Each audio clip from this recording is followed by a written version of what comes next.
हाँ दोस्तों, जैसा आप देख पा रहे हैं, अर्जुन नहीं हनुमान बनो। आखिर ये क्या है? और सफलता बुद्धि से नहीं विश्वास से मिलती है, इसको हम किस तरह से समझ सकते हैं? दोस्तों, यदि आपने इसको ध्यान से सुना और आज जो मैं बातचीत कर रहा हूँ उस पर आपने विचार किया, तो सुनिश्चित रूप से आप अपने जीवन को बदल सकते हैं। पहले नंबर पर देखिए, पहली लाइन जो हमने लिखी है, अर्जुन नहीं हनुमान बनो। तो देखिए दोस्तों, ऐसा कहा जाता है हमारे धर्म ग्रंथों में, हमारे पुराणों में, कि अर्जुन और हनुमान दोनों ही भगवान शिव के अवतार थे। जहाँ रामायण काल में हनुमान हुए, उनमें शिव की संपूर्ण कलाएं मौजूद नहीं थी, लेकिन जब महाभारत काल में अर्जुन हुए तो शिव की सारी कलाएं उनमें मौजूद थी। उसके बावजूद भी आज आप देखिए, गांव-गांव, ढाणी-ढाणी में हनुमान के मंदिर मिल जाएंगे, लेकिन अर्जुन का मंदिर नहीं मिलेगा। ऐसा क्यों? ऐसा इसलिए कि आप खुद देख लीजिए, अर्जुन के साथ भगवान श्री कृष्ण थे, और जब जब भी भगवान श्री कृष्ण ने अर्जुन से कहा कि तुम्हें ये काम करना है, तो पहले अर्जुन ने सवाल जवाब किए, प्रश्न चिन्ह खड़ा किया, और फिर उसके बाद में बहुत समझाने पर उन्होंने जो है उस कार्य को करना ठीक समझा। चाहे बचपन में गेंद का गिर के यमुना में जाना, महाभारत काल में महाभारत युद्ध के लिए लड़ने की बात आती है तो वहाँ पर अर्जुन का मना करना, भगवान श्री कृष्ण के द्वारा 18 अध्याय गीता सुनाना, तब जाकर के युद्ध के लिए तैयार होना, उसके बाद भी बात बात पर सवाल जवाब करना, ये अर्जुन के व्यवहार में रहा। वहीं हनुमान को लेकर आप देखिए, हनुमान जी ने कभी भी भगवान श्री राम के सामने कोई ऐसा सवाल नहीं किया।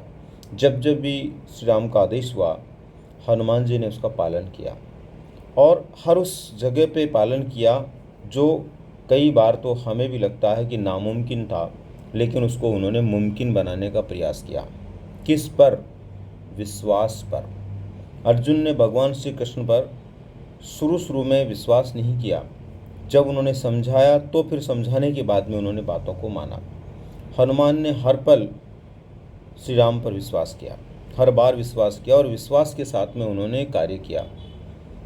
इसलिए हनुमान जो है इतने सफल रहे कि ऐसा कोई काम हनुमान जी का नहीं है जिसके अंदर उन्होंने असफलता प्राप्त की हो।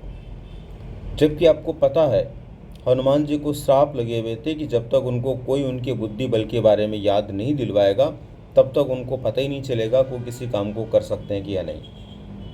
उसके बावजूद भी विश्वास उनका इतना प्रगाढ़ था कि विश्वास के बल पर उन्होंने न सिर्फ रामायण काल में भगवान श्री राम के कार्यों को पूरा किया, अभी तो आज भी उनकी छाप हमारे देश के कोने कोने पर है।